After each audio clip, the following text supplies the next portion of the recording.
morning, freaks. It's fucking raining for like the first time in 2 months, which is absolutely epic. Now my camera survived, well, kind of survived the 40-degree weather that we had last week, but will it survive getting wet today? If I don't upload a video tomorrow, it's probably because my camera is ruined, but today I'm helping you fix your shit. In between work, whilst I'm helping people fix their shit, this whole day is me helping people fix their shit, and I'm very excited to get it done. See you guys soon.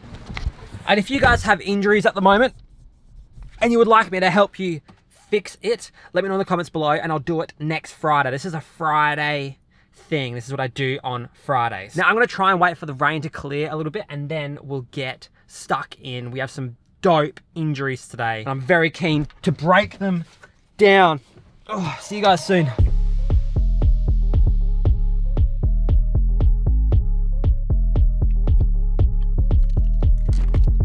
Okay, so the first two issues for today are calf-related injuries. How good are calves? They basically do everything for you when you're running. And so when they're fucked, or when something around the calves are fucked, your running's fucked. Okay, question number one, soleus calf pain. I've been dealing with calf pain in my left leg only for quite some weeks.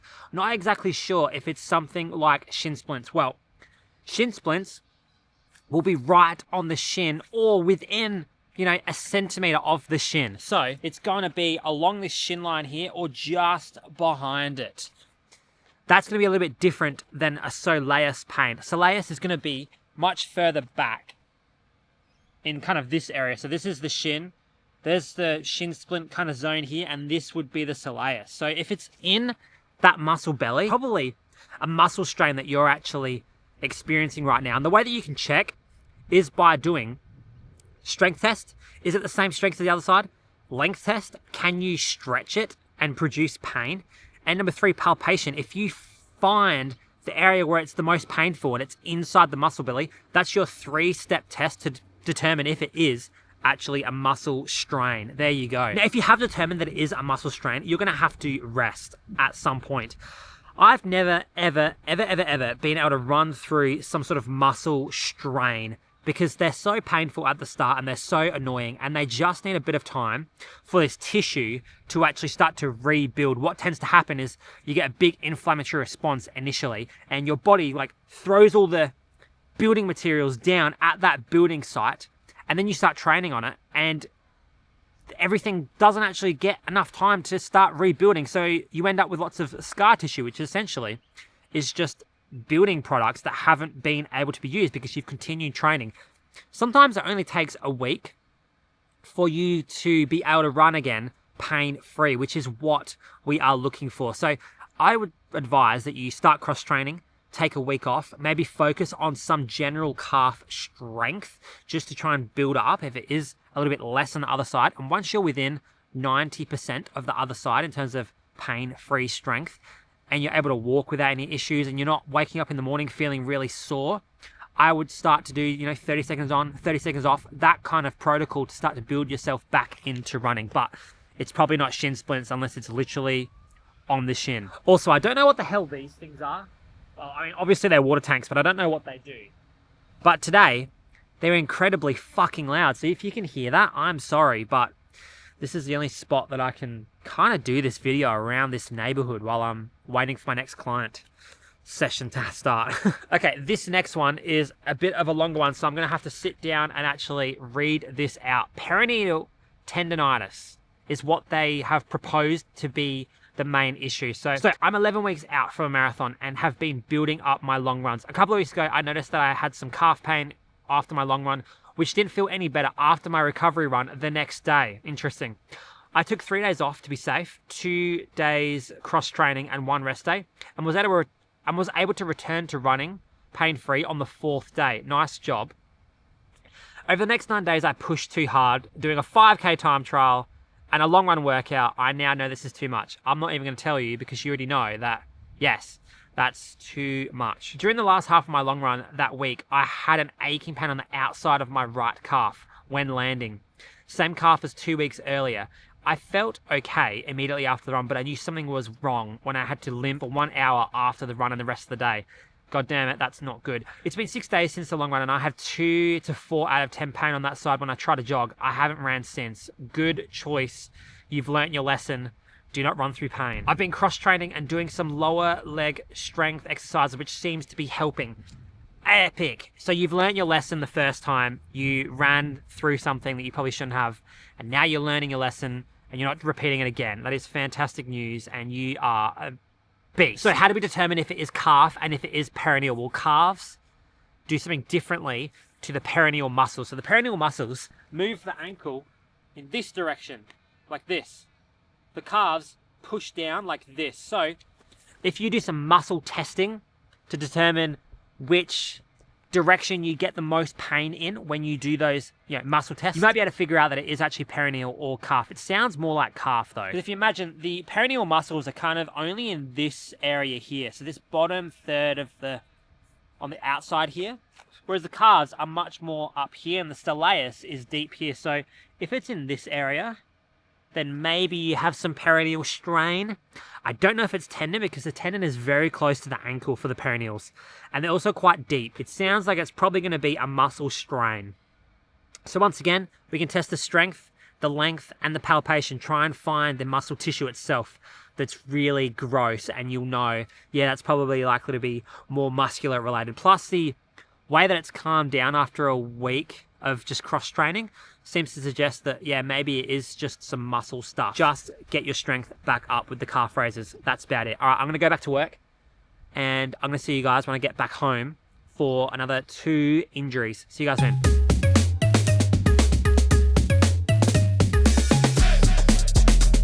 One of my clients gave me a cat toy. How good's this?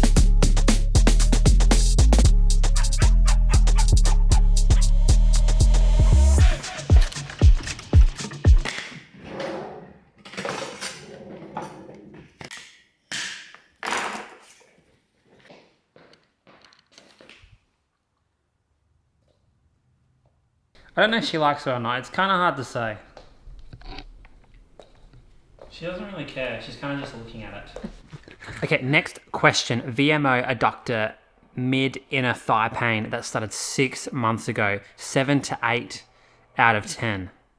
Jesus. Took a 2-month break, which helped, but the pain is still there. Now maybe a 3 out of 10. How am I going to actually fix this? Well, what tends to happen is when you have something wrong with you for quite a long time, other things in that area also get quite sensitive, and you have to think back to what actually started to hurt initially that will give you a clue as to what is actually wrong. If it did start as like a groin issue, then I would suspect, yeah, probably like an adductor related thing, or maybe one of the hip flexor muscles, maybe rec fem might be an issue. But for you in general, I would definitely try and figure out what actually was the issue to begin with. But right now, all you have to do is increase the tolerance of this groin VMO adductor area to load. And the way that we can start doing that is with some hip flexion and hip adduction progression exercises, okay? So I'm going to take you through each progression. Okay, so the first thing that we're going to start with is short lever Copenhagen. So what we've done is we've bent the knee so that we can do basically an easier Copenhagen. Isometric holds, 4 rounds of 45 seconds, pretty comfortable. If you can do this without flaring yourself up, we can progress to long lever Copenhagens. Am I still in the camera shot? Actually, I'll go here. Okay, long lever Copenhagens. 4 rounds, 45 seconds.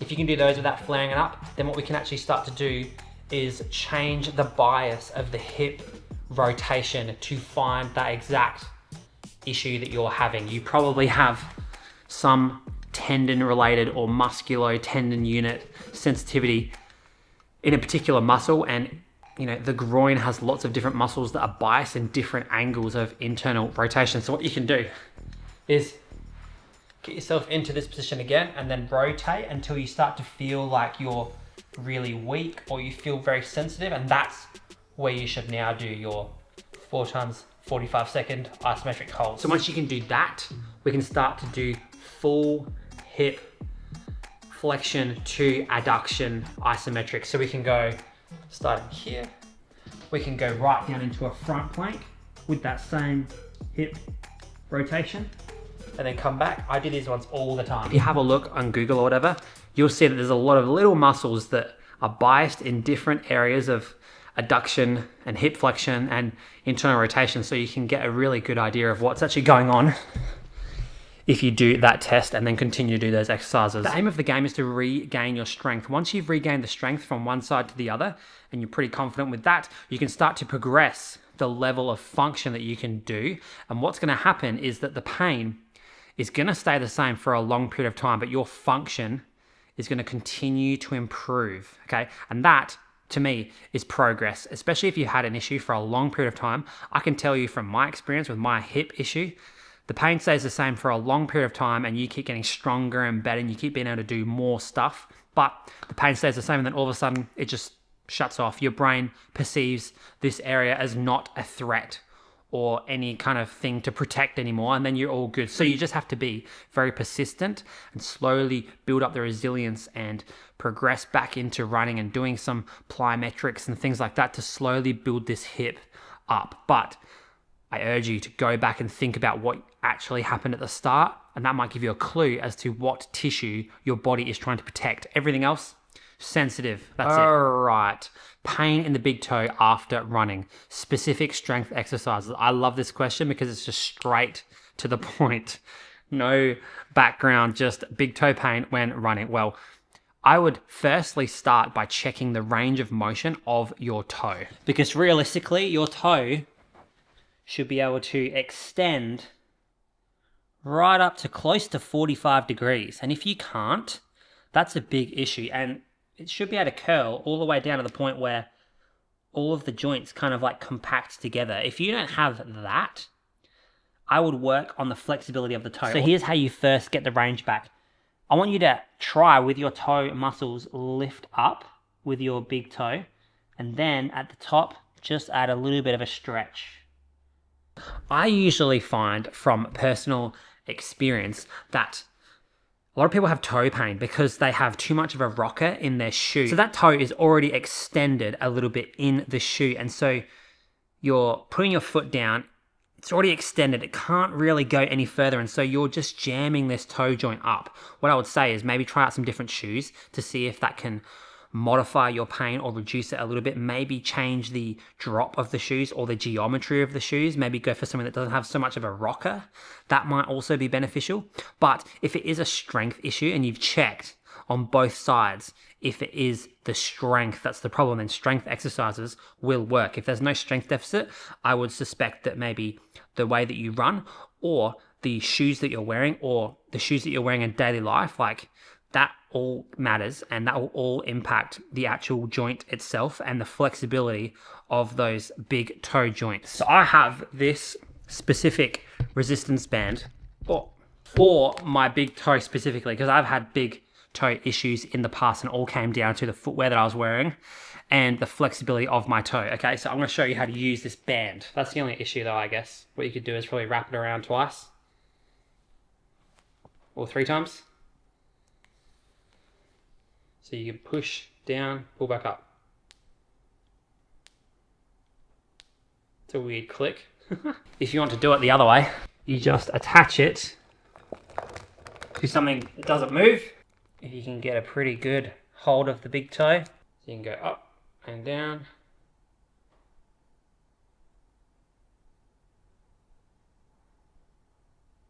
Super simple, super easy. And this time actually starts to hurt after not that many reps. Maybe I've got to start doing this big toe stuff a little bit more. 9 times out of 10, usually the big toe being the strength issue is probably not the case. It's probably a plantar fascia thing. Maybe your arches just aren't quite strong enough to manage this load. And because the arch relies on the big toe extending to actually sustain its tension, maybe you need to improve the, extensibility and the plyometric ability of the plantar fascia, as well as the calves obviously too, to actually help you to be not flaring up this toe. Check for the range, check the strength, Check the range and the strength of your foot and ankle as well, and see if you have any plantar fascia issues. Where you're breaking down and where you get pain might not always necessarily correlate, okay? I can almost guarantee that there might be something else up the chain or down the chain where you're getting issues, but hopefully that helps. I'm gonna go back to work now, so I'll see you guys tomorrow morning. We're going to do a massive effort up the hill like I did last week, and hopefully it's going to be a PB unless there's another disgusting headwind, but we'll see how we go. See you guys later. Hats are available now. There's not that many, so get in before they're gone and I restock them. See ya.